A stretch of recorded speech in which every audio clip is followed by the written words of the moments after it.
Soy el esposo de una mujer que hace homeschooling. Entonces, por consiguiente, estoy rodeado de educación, estoy rodeado de citas, estoy rodeado...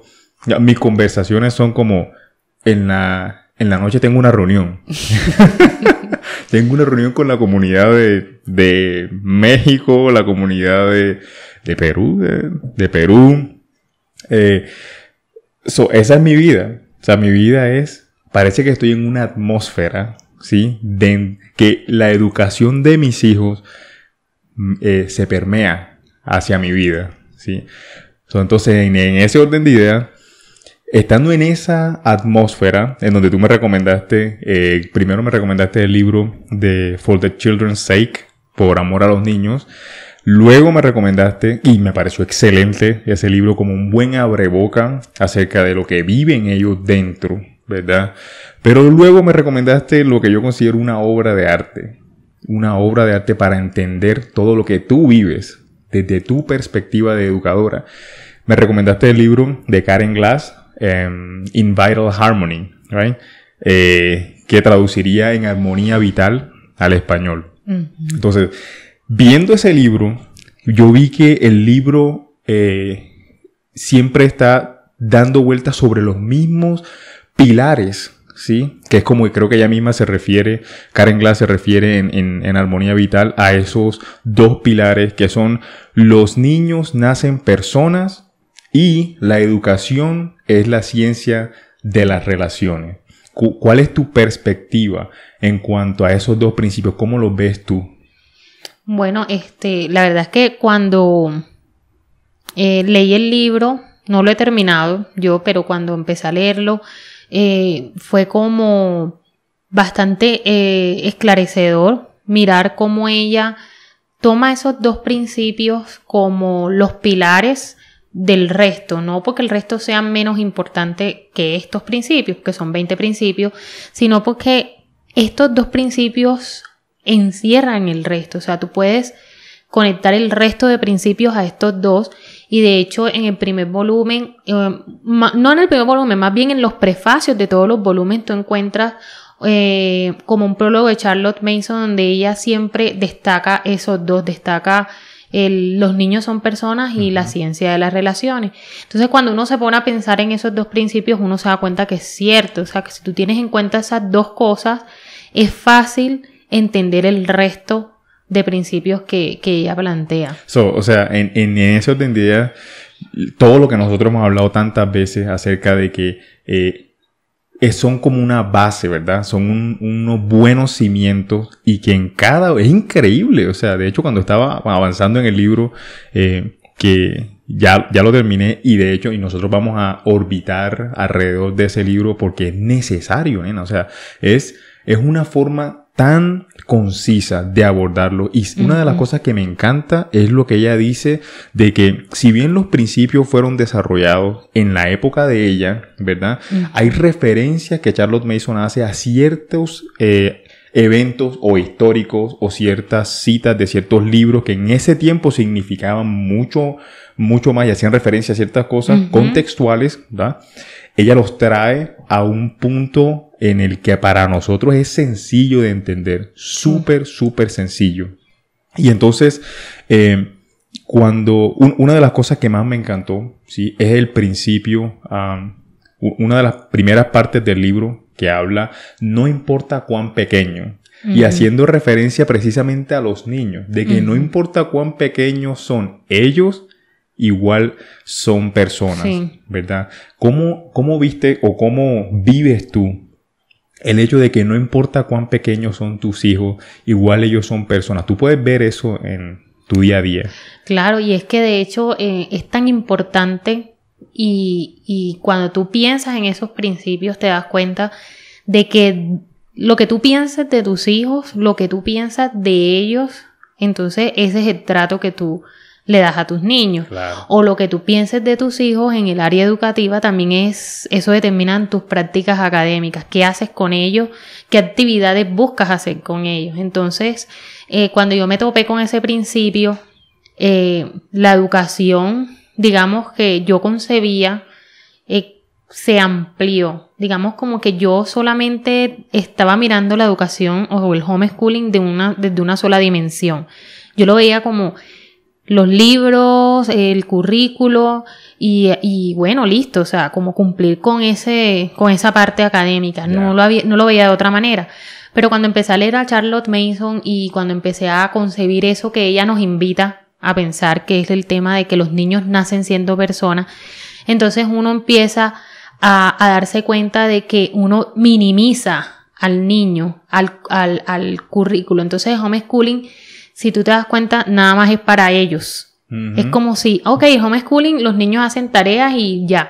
Y uno como que se sale de ese ambiente y lo que hacemos es que lo miramos como desde afuera, ¿no? La educación es para ellos. Exactamente. Entonces, desde que yo empecé a considerar todos esos principios, yo empecé a entrar en esa esfera de la educación de mis hijos y creo que toda la familia nos empezamos a meter en esa esfera y es más bien como, ni siquiera, a veces uno lo quiere llamar como un estilo de vida porque simplemente no es ni un estilo, es la vida, ¿no? Es la vida, es simplemente el día a día, el hecho de que ya tú lo miras de otra manera. Entonces, claro, ya yo no lo veo como que mi hijo solamente necesita tener conocimientos académicos, sino que yo sé que él también necesita alimentar otras áreas de su vida. Pero ¿cómo alimento yo esas áreas de su vida mientras le enseño cosas académicas, no? Entonces, porque tú dices, bueno, listo, tengo que enseñarle matemáticas, historia, geografía, entonces ahí esa es la parte académica. ¿Cómo enseño el resto? ¿En qué tiempo? ¿Cómo lo hago? Y ahí es donde yo amé la pedagogía, porque uno de los principios de Charlotte Mason es donde ella dice que tú entregas ese conocimiento, pero ese conocimiento está vestido de ideas. Entonces ella nos invita a dar ese conocimiento a la vez que tú estás alimentando sus corazones y sus espíritus. Y eso es lo que a mí más me impactó del primer principio. Porque ella decía, si los niños son personas y nacen siendo personas, porque yo le voy a dar un conocimiento seco a ese niño como si solamente tuviese cerebro y no mente. Total. Que es una de las cosas que Karen Glass habla y me fascina, porque ella dice, ella lo invita a uno a ver esa diferencia que hace Charlotte Mason en sus volúmenes entre el cerebro y la mente. Y a veces nosotros nos enfocamos más en el cerebro. Y por eso, por ejemplo, clarito que yo lo vivo todos los días de mi vida y pienso en eso casi todos los días, que es en mi hija más pequeña, en Sara, en nuestra Así Sara, ¿no? Ajá. Sara tiene 4 años. Y Sara es una persona en todo el sentido de la palabra. Así es. Y he hecho el ejercicio de mirarla como persona. Y como la miro como persona, entonces yo no estoy pensando en que yo tengo todo el tiempo que hacer actividades con Sara para desarrollar cosas en ella, habilidades y como que transformar su vida en torno a hacerla, a darle cosas que yo sé que ya el Señor le dio a ella, ¿no? Entonces, por ejemplo, Karen Glass nos recuerda en su libro de que los niños nacen capacitados con una mente. Su mente viene lista. Nosotros no producimos la mente del niño. Y a veces siento de que los niños pequeños, sobre todo, sufren, a veces lo digo, siento como un poco de compasión por los niños cuando los veo que los someten a tantas actividades exhaustivas para desarrollar muchas facultades como si el niño nada más fuera eso.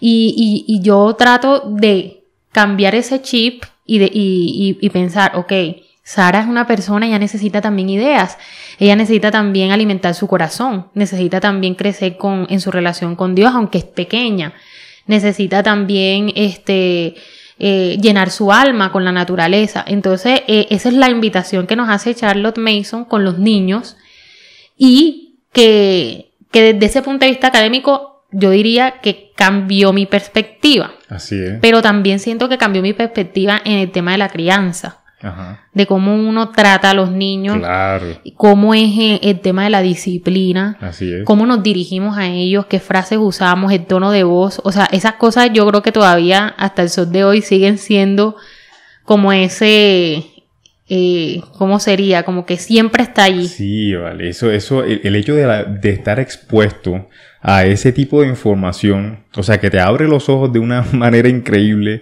te hace pensar cuando vas a regañar, tú son personas, ¿ya? Sí, y ¿sabes qué me sorprende? Me sorprende el hecho de que muchos de nosotros los padres, ¿sí? Supongamos que hay una familia que no conoce los principios.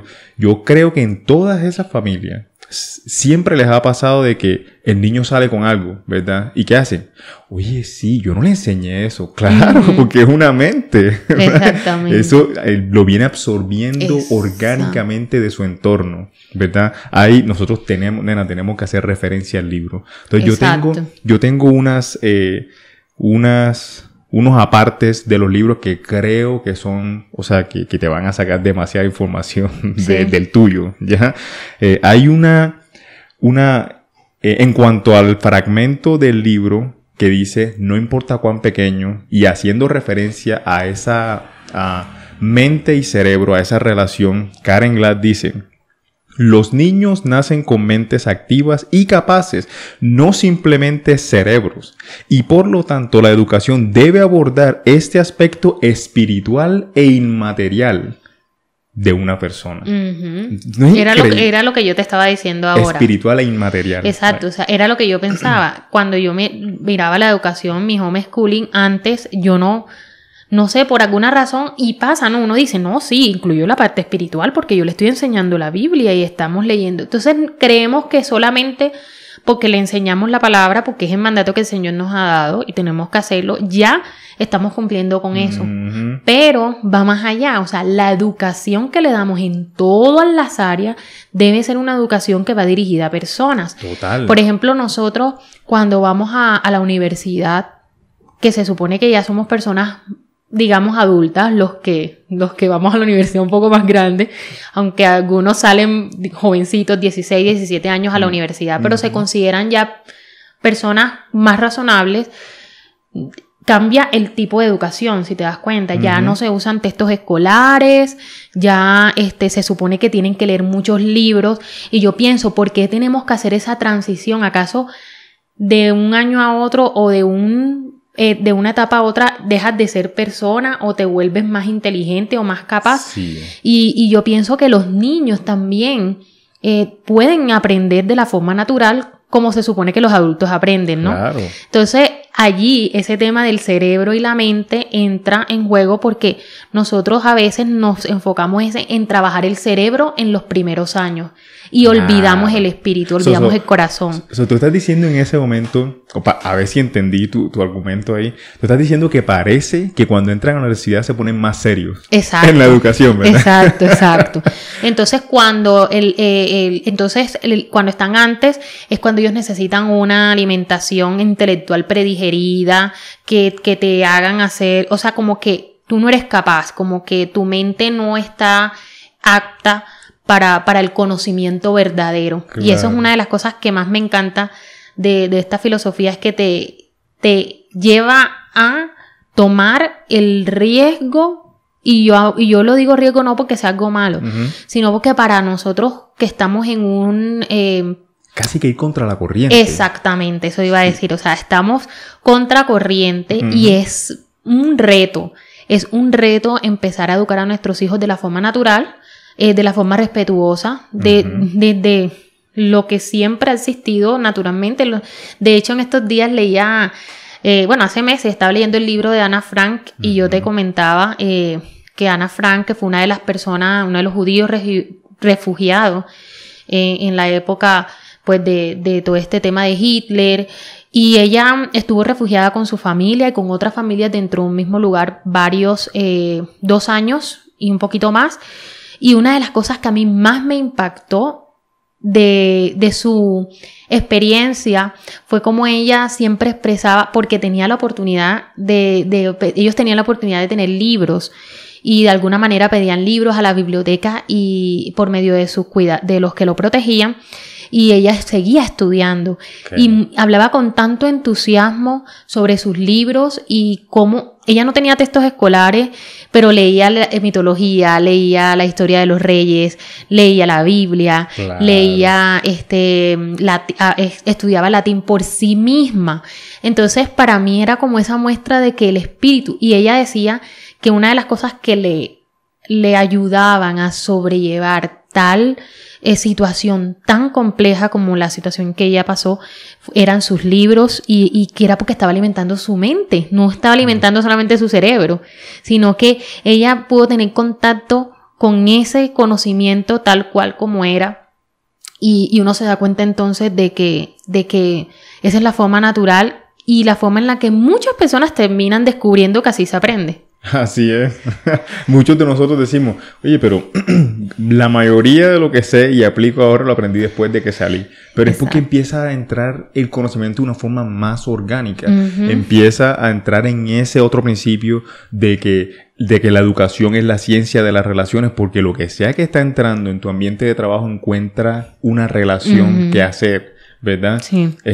Ahora que mencionas y de que estamos hablando acerca de por decir la parte de la secundaria y luego la universidad, a mí otra de las cosas que me impresiona es que Charlotte Mason, de acuerdo a lo que leí en el libro, que hace una referencia a las palabras textuales de Charlotte Mason, dice que Charlotte Mason dice: estoy ansiosa por presentar a los maestros el hecho de que un niño llega a sus manos con una mente de asombrosas potencialidades. Él también tiene un cerebro, sin duda. El órgano y el instrumento de esa misma mente. Como un piano no es música, sino el instrumento de la música. ¿Sí? Y yo soy defensor, de hecho, después de haber leído el libro de la plasticidad cerebral, ¿cómo se llama? El cerebro que se sí, plasticidad cerebral. Sí, creo que es el cerebro que se enseña a sí mismo. Creo que es ese. Pero el tema es plasticidad cerebral. Yo soy enamorado también de ese tema, porque también lo vivo. Sin embargo, nosotros sabemos que el cerebro hace mucho más y que es mucho más cuando se entiende como el instrumento de la mente, ¿sí? Porque esa plasticidad cerebral es el uso que la misma mente hace de su instrumento, el cerebro. Entonces me impresiona el llamado que hizo en su momento Charlotte Mason, sí, a su comunidad de maestros. Ella era maestra también, ¿verdad? Sí. Y yo creo que el error que cometen muchos al referirse a la educación en casa es pensar que es hecha solamente para la casa y que solamente puede ser aplicada en la casa, ¿verdad? Y que es una cosa de la casa y para la casa, ¿verdad? Cuando uno no se da, cuando al cometer ese error de pensar que la educación es de la casa y para la casa, estás omitiendo, ¿verdad?, el hecho de que esas personas que están siendo educadas ahí, dale 10, 15 años y facilito se van a convertir en la base de una sociedad con principios, de una sociedad con valores. Claro. Y una sociedad que tiene, en mi opinión, y lo hemos hablado tantas veces, nuestros hijos tienen lo que va a ser considerado un superpoder, que es entender lo que leen. Exacto. No, y de hecho eso era lo que decía, una de las cosas que se mencionan en las revistas de los padres, en la comunidad en general, que se llegó a formar con su pedagogía, ¿no? Ella desarrolló tuvo sus escuelas y tuvo su comunidad. Y una de las cosas que caracterizaban ¿cómo diríamos? Su discurso era eso. Ellos creían en una nueva generación que pudiera ser diferente, ¿no? Y que pudiera ser pensante. Y por qué esperar hasta que el niño crezca para que se convierta en alguien pensante, porque pensamos que ellos no están en la capacidad. Y una de las cosas que más me encanta es, por ejemplo, que yo he podido experimentar con Sara de 4 años, todas las cosas que Sara sabe sin que yo se las haya enseñado técnicamente, todas las cosas que ella habla sin que nosotros hayamos estimulado facultades, que eso está muy de moda, voy a desarrollar esta facultad cognitivo, no sé qué, con esta actividad tal, y voy a desarrollar esta. Entonces lo que hacemos es que, y creo que Charlotte Mason lo dice en uno de sus libros, que dividimos en la mente del niño, o sea, lo parcial, no sé, es como que lo... Sí, o sea, ya no lo vemos como una persona como completa, como un todo, sino que lo empezamos a ver por partecitas. Y perdemos la esencia de la persona, así que ¿verdad? Compartimentarlo. Exacto, lo compartimentamos. Y yo he visto en Sara tantas cosas que obviamente ella no sabe hasta el momento quizás muchas cosas que niños podrían saber porque se les han enseñado directamente, pero yo sé que también ese conocimiento ella no lo necesita en este momento. Así es. ¿Ya? Entonces yo veo y soy consciente y soy testigo de que ellos se pueden educar pequeños de una forma natural, orgánica, respetando su personalidad. Así es. Por ejemplo, ella, en el caso de las letras, las mamás siempre tenemos como esa presión que a los 4 años ya tienen que saber las letras, cómo suenan, ya tienen que aprender a leer. De hecho, Dani, yo me acuerdo que ya a los 5 años sabía leer, porque él sí fue a una escuela a los primeros años y esa presión, me acuerdo. Y Sara no le llama la atención las letras todavía. Sí, ella sí dice, mami, ¿qué dice aquí? Y ya, pero ella no le llama la atención las letras. Si yo no supiera lo que sé, me sentiría angustiada, me sentiría mal, pero Sara sabe 2 idiomas. Sara se comunica perfectamente con las personas adultas, puede recitar poemas. Sara sabe cosas que yo no le he enseñado, por ejemplo, los colores. Yo nunca me puse con Sara a enseñarle los colores. Este es el rojo, el verde, sino que en la vida diaria quizás de pronto estábamos recogiendo la ropa mientras yo estaba doblándola. Sara, por favor, cógeme el suéter rojo. Y ella decía, ¿cuál? Yo le decía, es el rojo. Y ella lo tomaba y quizás ahí en ese momento ella sabía que se iba haciendo el rojo. Y así, en esa vida diaria, claro, ella desarrolló todos esos conocimientos. Y la relación. A mí una de las cosas que me sorprende es cuando Sara dice, esa es la hija de tu amigo. Esa relación es una relación cerebral increíble. O sea, el hecho de decir, esa es la esposa de tu amigo. Ajá. Esa es la hija de la hermana de tu esposo. Y nosotros nunca hemos enseñado árbol de cronología, analógico, ni nada de esas cosas. Es orgánico. Parecen unas plantitas, ¿verdad? Sí. Creciendo. Y cuando uno, ¿por qué? Porque no estamos enfocándonos solamente en el cerebro, sino también en la mente y que ella absorbe del ambiente. En estos días a mí me preguntaban, ¿qué hago con niños pequeños? ¿Cómo aplico el método? El método de Charlotte Mason, y tú lo hablabas ahí y lo menciona Karen, se basa en leyes naturales. Entonces nosotros a veces obviamos las leyes naturales y queremos vivir por fuera de las leyes naturales. Y las leyes naturales de las que ella hablaba en la educación son esas. En los niños pequeños ella sabía, porque ella tiene un apartado en su primer volumen donde habla sobre el kindergarten, o sea, ese espacio donde van los niños, donde están los profesores, y hace una comparación con la mamá y su rol. Y ella termina concluyendo que no hay mejor maestra para esa etapa que la mamá. Y que no hay mejor lugar para que el niño aprenda todas esas cosas que su hogar. En ese instante, ¿no? En ese tiempo. Entonces, es bien bonito cuando una persona está simplemente hablando de la ley natural. Es que la ley natural que los niños estén los primeros años de su vida con su mamá, con su papá, en su hogar, absorbiendo de la atmósfera literaria, la atmósfera de amor hacia la naturaleza, de respeto, de los hermanitos que también están leyendo. Entonces...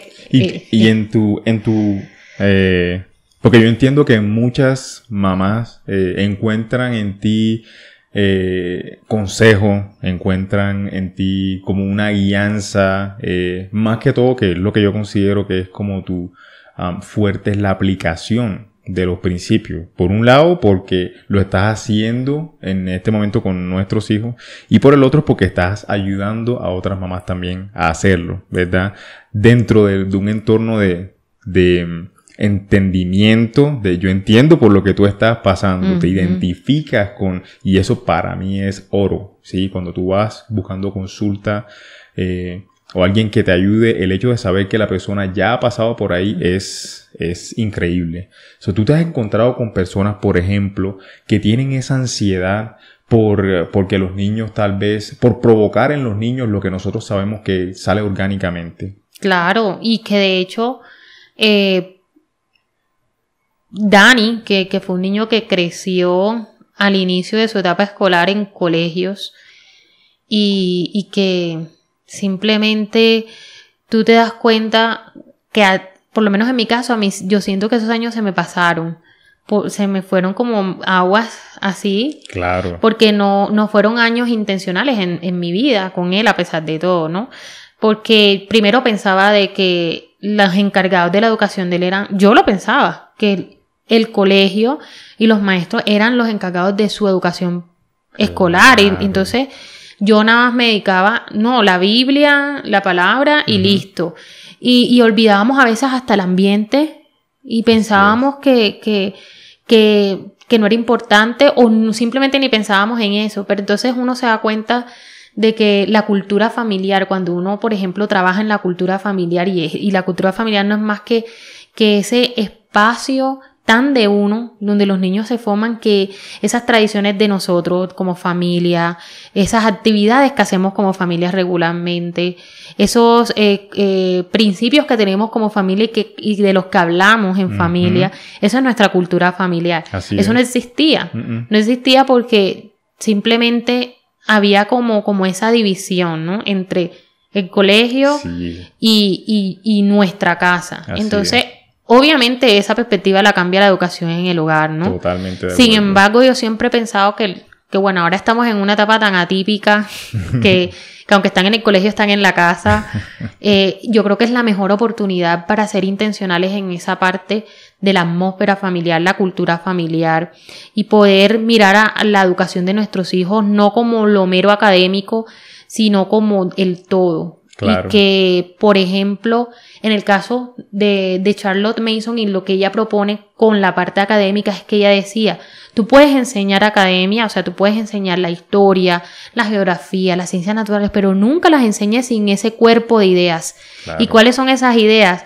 Es ese toque humano, eso que llega a la mente, porque es que la academia va a estar ahí, la información, lo que el niño necesita saber, las plantas, cómo están formadas, que la clorofila, pero qué bonito cuando eso no lo aprenden así, que las plantas, sino que de pronto ellos lo aprenden de una forma literaria donde hay alguien quien le apasiona tanto la naturaleza que no se lo transmite así, sino que se lo transmite con asombro, se lo transmite con unas virtudes que lo invitan a él también a mirarlo con ese mismo asombro. Entonces, yo pienso de que definitivamente los principios cambian la manera en que cómo tú te comportas en cuanto al tema de la educación. Y ahorita que mencionaba eso, en cuanto a cuando hay alguien que se lo cuenta así, ¿estás haciendo de pronto algo de referencia a los libros vivos también? Exacto, a lo que hemos hablado antes de los libros vivos y que los libros vivos suena a veces como que, ¿qué son libros vivos? Pero los libros vivos realmente son libros vivientes, o sea, es los libros, lo que siempre ha existido, ¿no?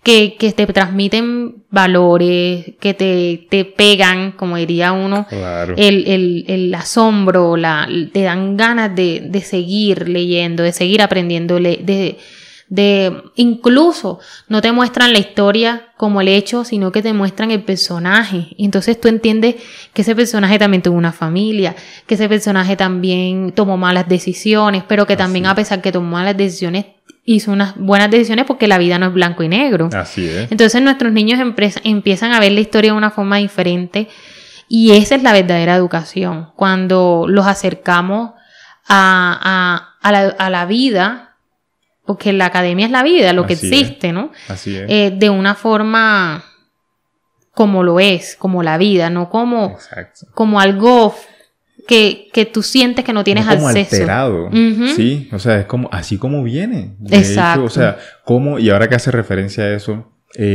incluso ver a los héroes, sí, o sea, los héroes como héroes y como también que ellos también pueden hacer cosas, nuestros hijos también pueden ejercer en su vida un rol de héroe más adelante, ¿verdad? Y en cuanto a eso, otra de las cosas a las que Karen hace referencia, otra vez dentro del contexto de la mente y el cerebro, dice ella, cualquier método, y esto es una cita de esas de Instagram para ti.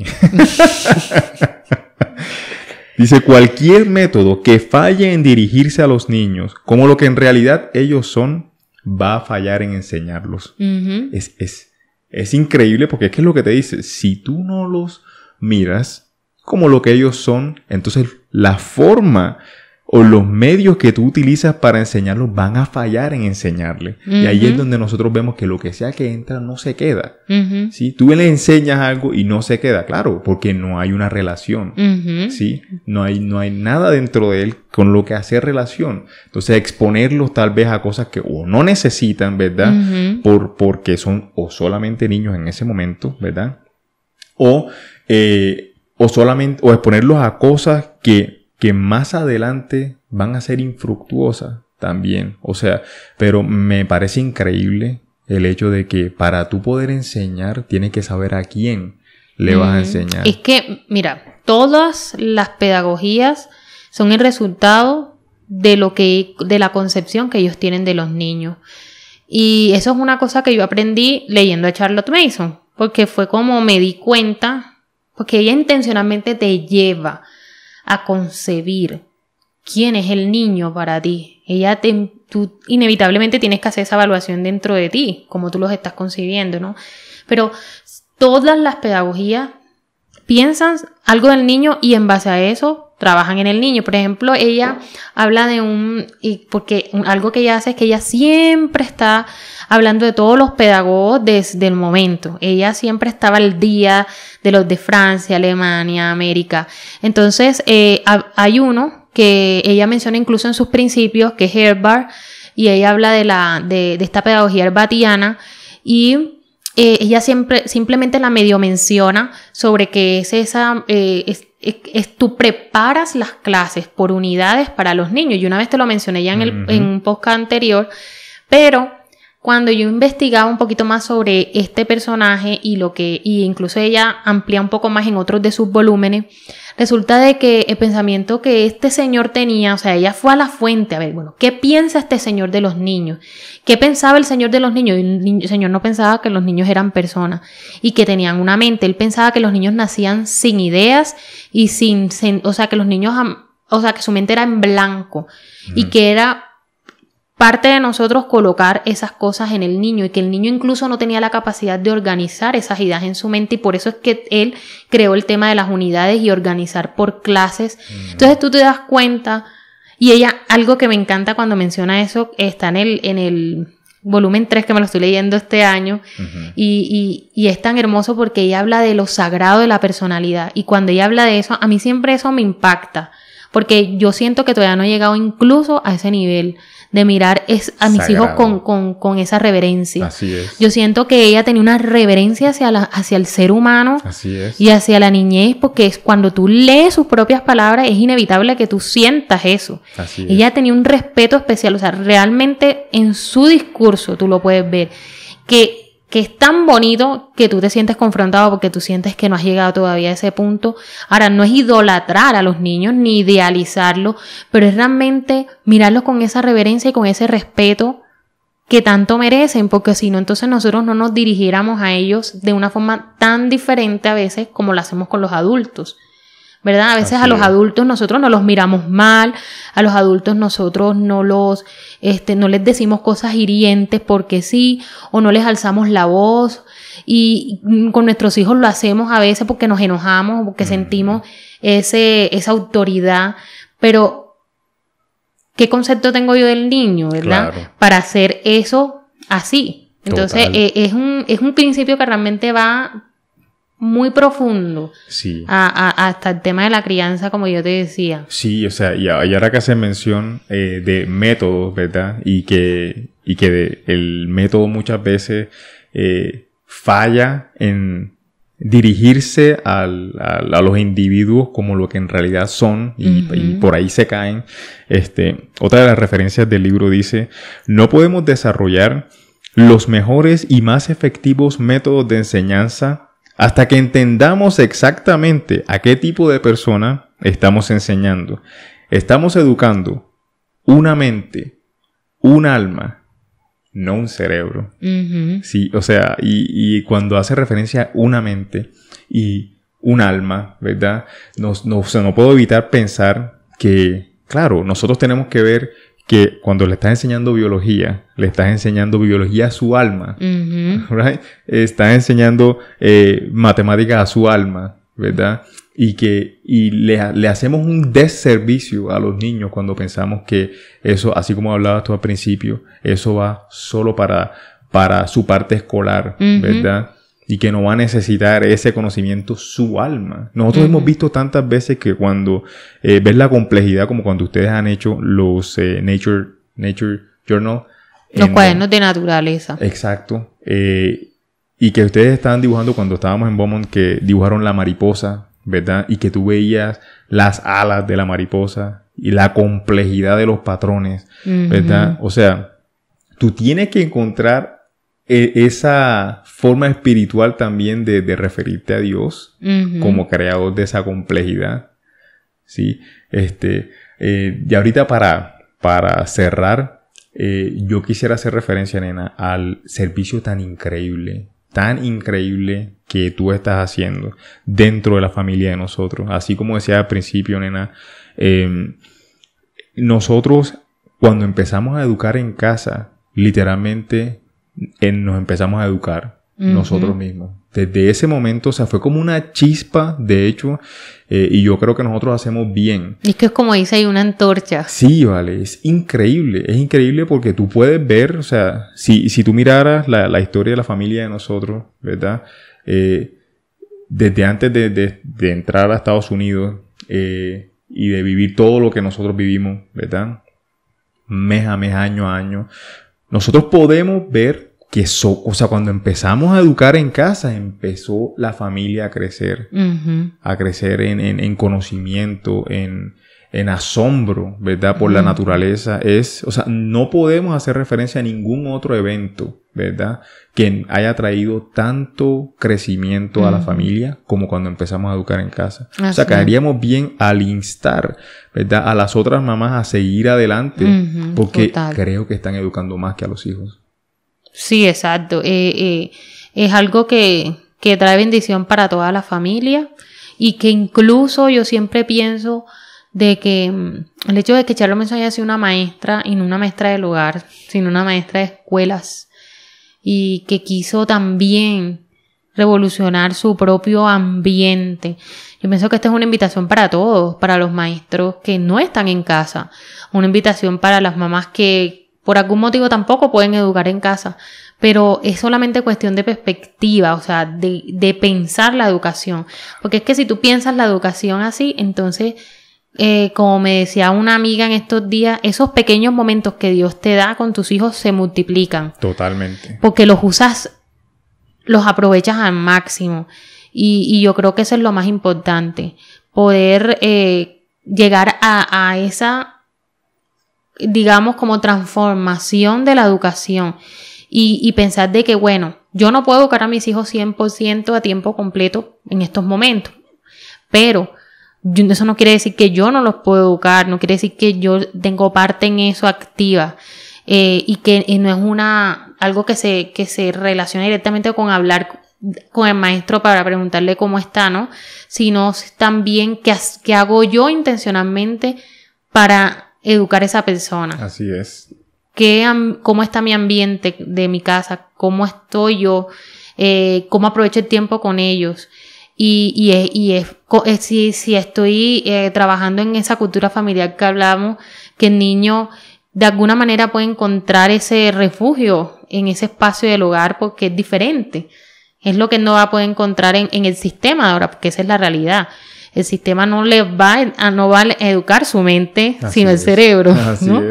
Pero entonces las mamás y los papás y los que están encargados de estos niños pueden hacerlo. O sea, no es que no se pueda. Claro, tienes toda la razón. Y eso es tan importante, nena, porque cuando pensamos de esa forma, cuando tú dices que es maximizar tus tiempos con tu hijo, aunque esté escolarizado, ¿verdad? Es como cuando uno dice, bueno, yo no voy a dejar de hacer lo que puedo hacer por causa de aquello que no puedo hacer. Sí, o sea, bien, no puedo enseñar a mi hijo todo el día, pero entonces por eso, los poquitos tiempos que tengo con él no los voy a utilizar para enseñarlo bien, ¿verdad? O para darle sentido a lo que él está. O sea, que nosotros diríamos que aún todavía puede seguir apuntando a su alma. Es que aún nada más con el hecho de desde hoy concebirlo como personas, como seres pensantes completos, que escuchan, que están atentos, están alertas. Los niños están alertas a su alrededor de una forma impresionante. Entonces nosotros fuésemos más intencionales y esa intencionalidad no es como preparar actividades, ¿no? Sino más bien el vivir. Claro. El vivir tiene más intencionalidad dentro de la cotidianidad. Por ejemplo, un buen libro, una buena rutina de la noche que incluya un tiempo con tu niño, o en las mañanas, o el fin de semana. Sí, cosas así que no tienen que tampoco que sobrecargar a la persona. Pero con el hecho, como te decía al principio, de pensar ya diferente y concebir al niño como una persona, ¿verdad? Al niño, y que, o sea, aquí nos iríamos súper lejos porque el alcance de este principio es súper amplio, con el hecho de pensar sobre el tema del aborto. Uh-huh. Por ejemplo, si hay personas que consideran legal y viable asesinar a un bebé dentro del vientre, claro. Imagínate el nivel o sea, qué tan desarrollado está el pensamiento de nuestra humanidad en este instante que conseguimos todavía eso. O sea, este es un principio de hace tanto tiempo que todavía necesita ser rescatado. Sí, ese es increíble, ¿verdad? Uh-huh. Como en ciertos lugares vamos para atrás. Exacto. En ciertas áreas, ¿verdad? Como humanidad, ¿verdad? Uh-huh. Pero bueno, nena, muchísimas gracias por compartir de nuevo tu conocimiento conmigo, aparte de lo que hacemos todos los días. Y bueno, en el próximo podcast yo creo que nosotros haríamos bien en seguir con ese mismo fluir del libro, ¿verdad? Sí. Es una belleza, es lo que yo considero ayudaría a la familia a enmarcar los principios. Uh-huh. Es muy, muy, muy bueno, súper, súper recomendado. Esperemos que en algún momento esté en español. Pero mientras tanto, para eso estamos nosotros. Así que muchísimas gracias, nena, y nos estamos viendo. Chao, pues.